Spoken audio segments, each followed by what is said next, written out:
धर्म म्हणजे नेमकं काय हं, आणि योग्य निर्णय घेण्यासाठी किंवा सत्याच्या मार्गावर चालण्यासाठी माणूस किती मोठा त्याग करू शकतो एका क्षणासाठी आपण याचा विचार करूया. नक्कीच. समजा उद्या एका मोठ्या समृद्ध साम्राज्याचा राज्याभिषेक होणार आहे.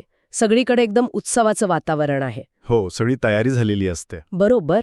आणि अचानक आदल्या रात्री असं सांगितलं जातं की हे सर्व साम्राज्य, हे सगळं वैभव सोडून पुढची 14 वर्ष जंगलात अज्ञातवासात राहायचंय. बापरे, हा तर खूप मोठा धक्का आहे. हो ना. आजच्या काळातला कोणताही अब्जाधीश, सीईओ हे मान्य करेल का? हं, केवळ आपल्या वडिलांनी एका सावत्र आईला दिलेल्या शब्दाचा मान राखण्यासाठी स्वतःचं विशाल साम्राज्य एका क्षणात हसत हसत सोडून देईल. आजच्या जगात हे निव्वळ अशक्य आणि कदाचित मूर्खपणाचंच वाटेल कुणालाही. अगदी बरोबर. पण हजारो वर्षांपूर्वी एका माणसाने हे केलं. का? आणि म्हणूनच मराठी बुकवर्सच्या या नव्या सखोल विश्लेषणात आपण याच प्रश्नांची उत्तरे शोधणार आहोत. या प्रवासात ऐकणाऱ्या सर्वांचं स्वागत आहे. खरं तर हे जे प्रश्न आहेत ना, ते मानवी अस्तित्वाच्या अगदी मुळाशी जाणारे आहेत. म्हणजे जेव्हा आपण नीतिमत्ता, कर्तव्य किंवा अधिकाराचा विचार करतो, तेव्हा जगभरातील साहित्यात असे खूप मोजकेच ग्रंथ आहेत जे या गुंतागुंतीच्या प्रश्नांना इतक्या सखोलपणे भेटतात. रामायण हा त्यापैकीच एक सर्वोच्च ग्रंथ आहे. हो. आणि म्हणूनच आज आपण रामायणाच्या त्या पानावरून धूळ झटकणार आहोत जी कदाचित आपण कधीच इतक्या बारकाईने वाचलेली नसतील. अगदी. ऐकणाऱ्यांसाठी हा प्रवास एका नव्या शोधासारखा असणार आहे. कारण आज आपण फक्त ती एक सरळ रेषेत जाणारी कथा सांगणार नाही आहोत. आपल्यासमोर आज वाल्मिकी रामायण तर आहेच, पण त्यासोबतच तुलसीदासांचं रामचरितमानस, प्राचीन जैन आणि बौद्ध ग्रंथ आणि अगदी आधुनिक काळातील अभ्यासकांचं संशोधनही आहे. आणि बळ्ळाया घ्यायला गेलं सर्व वैविध्यपूर्ण संदर्भांचा आधार घेऊन या महाकाव्याच्या मुळापर्यंत जाणं हेच आपलं मुख्य उद्दिष्ट आहे. नक्कीच. कारण रामायण ही केवळ चांगल्या आणि वाईट प्रवृत्तींमधील युद्धाची कथा नाहीये. तो मानवीय मूल्य, कर्तव्यांचा संघर्ष आणि पात्रांच्या मानसशास्त्राचा एक ऐतिहासिक आरसा आहे. हो ना. हजारो वर्षांपासून या एका कथेने भारतीयच नव्हे तर आशिया खंडातील अनेक देशांच्या समाजमनाला कसा आकार दिला हे समजून घेणं खूप रंजक आहे. बरोबर? तर मग आपण या प्रवासाची सुरुवात कथेच्या उगमापासूनच करूया. हो. मला नेहमीच या महाकाव्याचा जन्माची कथा खूप भुरळ घालते. म्हणजे वाल्मिकी ऋषींनी नारद मुनींना एक अतिशय साधा पण गंभीर प्रश्न विचारला होता. या जगात सर्वात आदर्श पुरुष कोण आहे? हां. आणि त्यावर नारद मुनींनी रामाचं नाव घेतलं.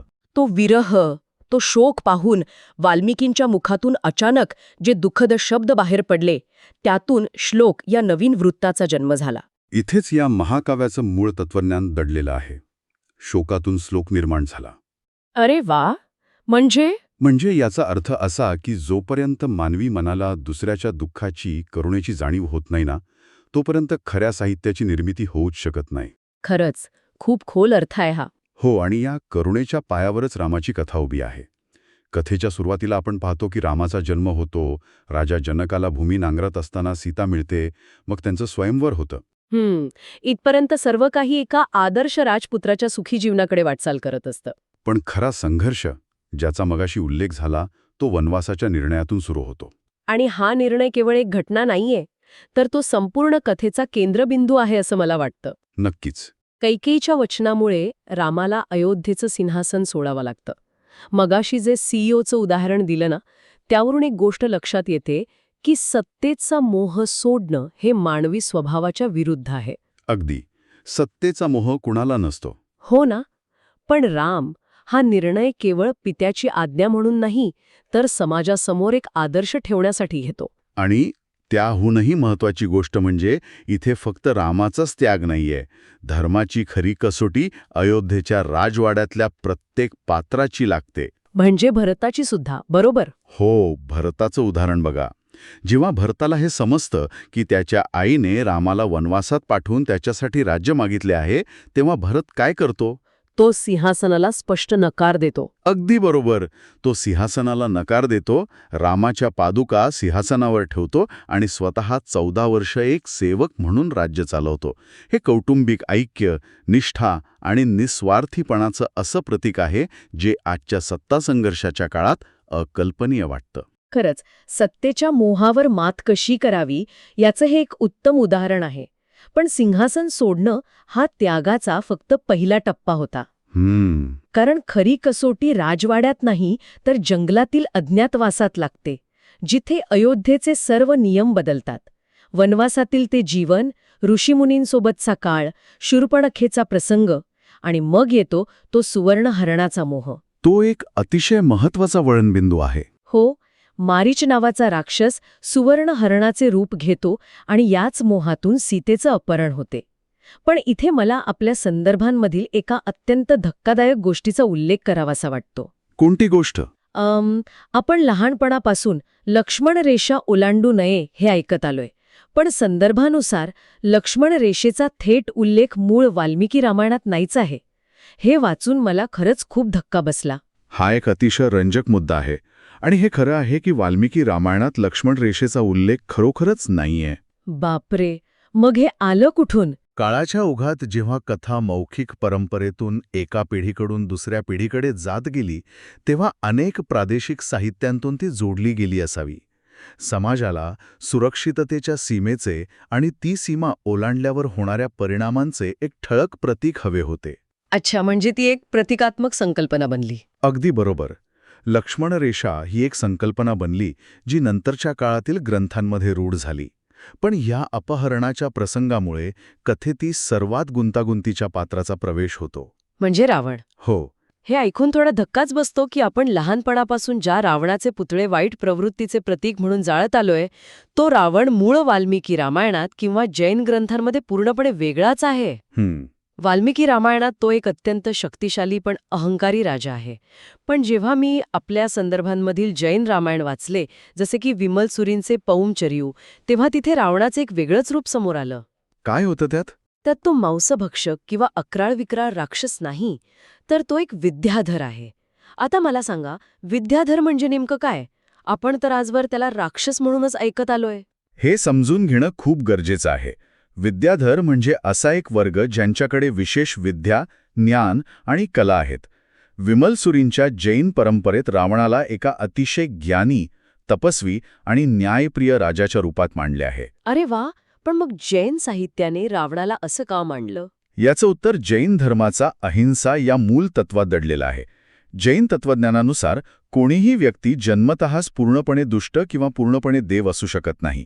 प्रत्येक जीव आपल्या कर्मानुसार मार्ग निवडतो. म्हणजे रावण मुळात वाईट नव्हता. जैन परंपरेत तर असं सांगितले की रावणाने परस्त्रीला तिच्या संमतीशिवाय स्पर्श न करण्याची प्रतिज्ञा घेतली होती. आणि याच प्रतिज्ञेमुळे सीतेचं अपहरण करूनही तो तिला जबरदस्ती करू शकत नाही. बाप रे, ही खरंच थक्क करणारी माहिती आहे. एवढेच नाही तर बौद्ध ग्रंथ लंकारावतार सूत्रमध्ये रावण हा बुद्धांचा एक जिज्ञासू अनुयायी म्हणून दाखवला आहे, जो अत्यंत कठीण तत्वज्ञानावर गंभीर चर्चा करतो. म्हणजे जर आपण याला आजच्या काळात ठेवून पाहिलं तर, जर रावण इतका ज्ञानी, सामर्थ्यवान आणि तत्वज्ञानी होता, तर तो एकाच चुकीमुळे कसा उद्ध्वस्त झाला? तो एखाद्या शेक्सपियरच्या नाटकातील शोकांतिक नायकासारखा वाटत नाही का? Tragic hero. बरोबर. हो, ज्याच्याकडे सगळं काही आहे, पण एका छोट्याशा चुकीमुळे, एका अहंकारामुळे त्याचा सर्वनाश होतो. तुम्ही अगदी बरोबर ओळखलात. जैन साहित्यात तो खरोखरच एक शोकांतिक नायक आहे. त्याचा पाळाव त्याच्या वासनेमुळे आणि अहंकारामुळे झाला. पण मग जर तो असा संमिश्र होता, तर आजच्या काळात तो पूर्णपणे दुष्ट कसा मानला जातो? याचं मुख्य कारण आहे काळाचा ओघ आणि बदलत्या समाजाच्या गरजा. 16व्या शतकात जेव्हा तुलसीदासांनी रामचरितमानस लिहिलं, तेव्हा त्यांना समाजात भक्तीचा मार्ग प्रस्थापित करायचा होता. त्यांच्यासाठी राम हा केवळ एक आदर्श राजा नव्हता, तर तो साक्षात परमेश्वर होता. बरोबर. आणि जेव्हा तुम्ही नायकाला पूर्णपणे ईश्वरीय रूप देता, तेव्हा त्याच्या विरोधात उभ्या राहणाऱ्या पात्राला पूर्णपणे दुष्ट शक्तीचे प्रतीक बनवणं आवश्यक बनतं.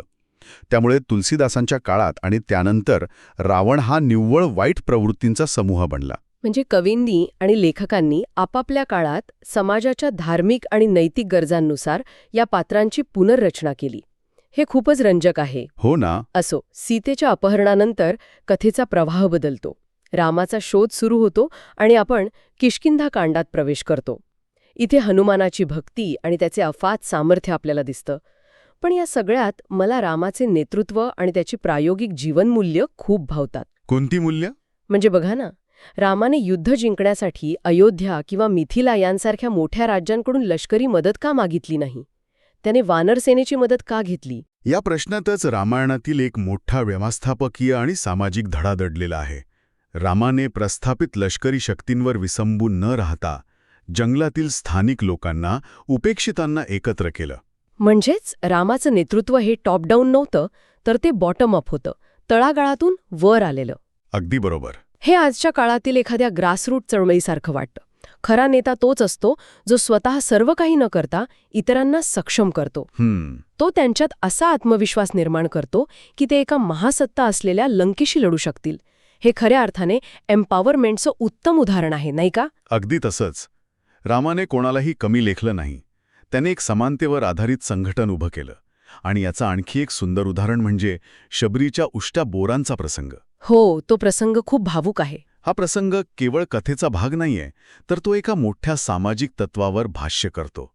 हा प्रसंग सांगतो की माणसाची किंमत त्याच्या संपत्तीवर, सत्तेवर किंवा जातीवर ठरत नाही, तर हृदयाच्या शुद्धतेवर ठरते. म्हणून तो मर्यादा पुरुषोत्तम बनला. आणि दुसरीकडे रावण ज्ञानी असूनही याच 6 शत्रूंच्या अधीन झाला. बरोबर. त्याचा अहंकार आणि मोह यामुळेच त्याचा विनाश झाला. मनाचे हे 6 शत्रू हे ऐकणाऱ्या प्रत्येकासाठी एक मोठं आत्मपरीक्षण असू शकतं.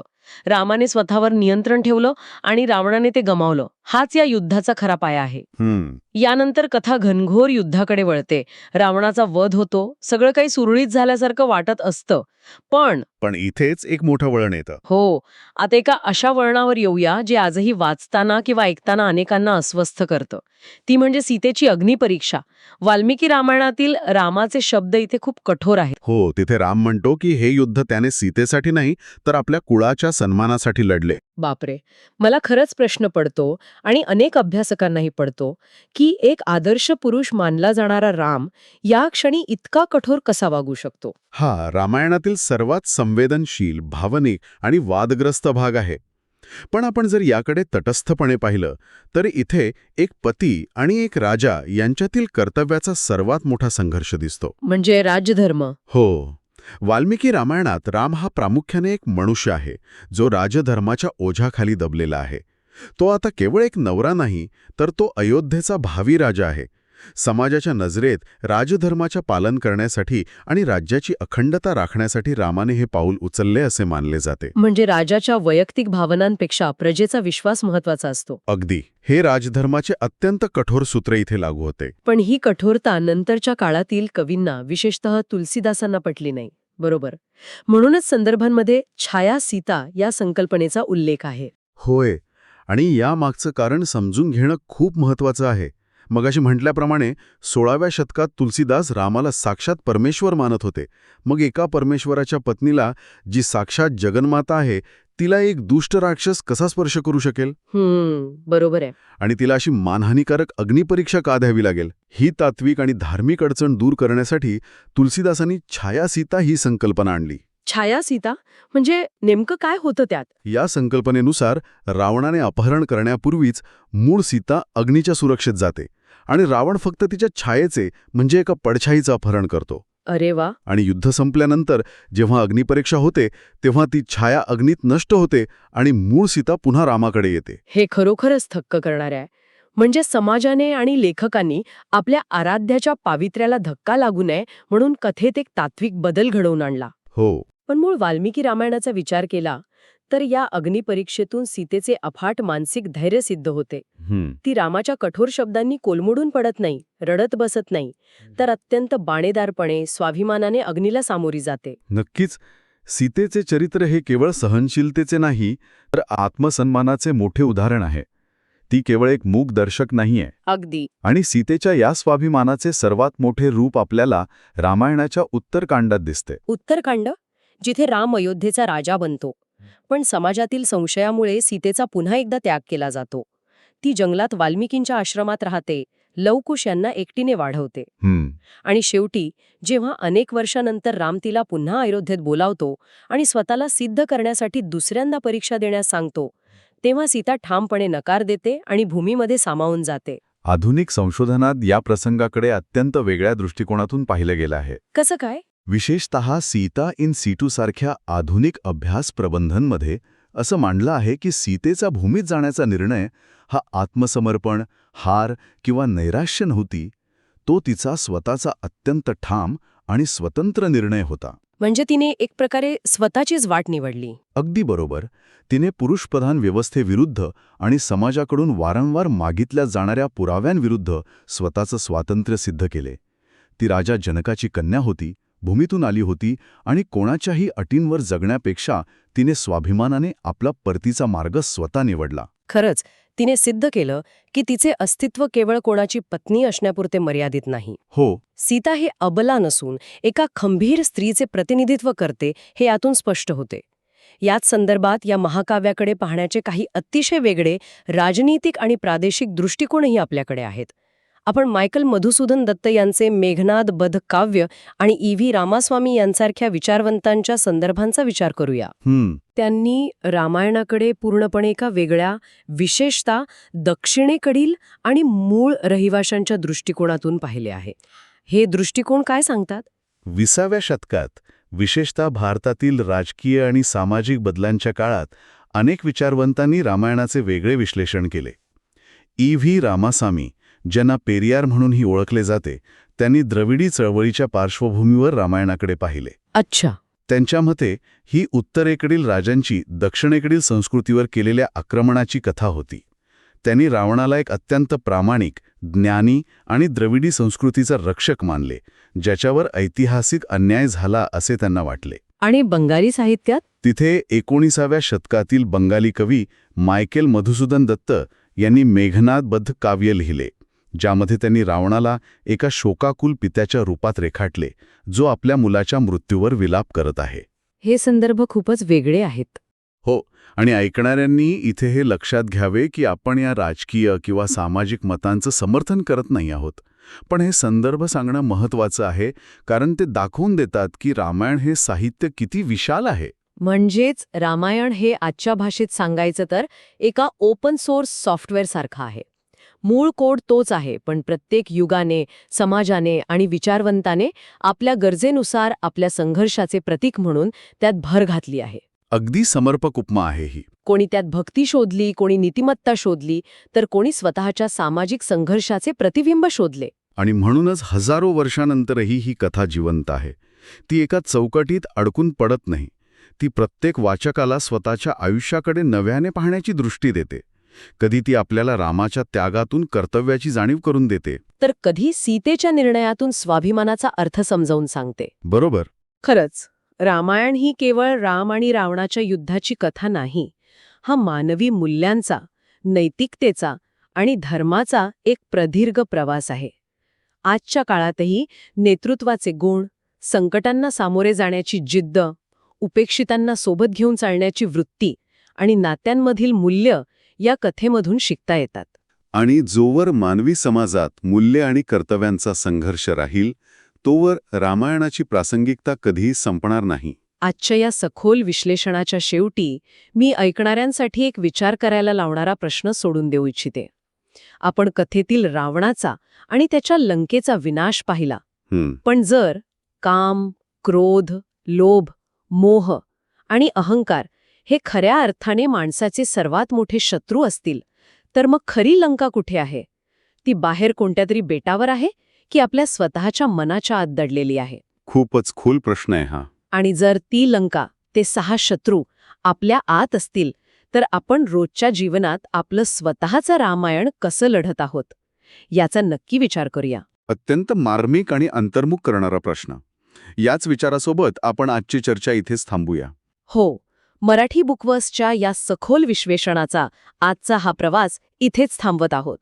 पुन्हा भेटूया अशाच एका नव्या, रंजक आणि विचार करायला लावणाऱ्या विश्लेषणासोबत. तोपर्यंत ऐकत रहा आणि विचार करत रहा.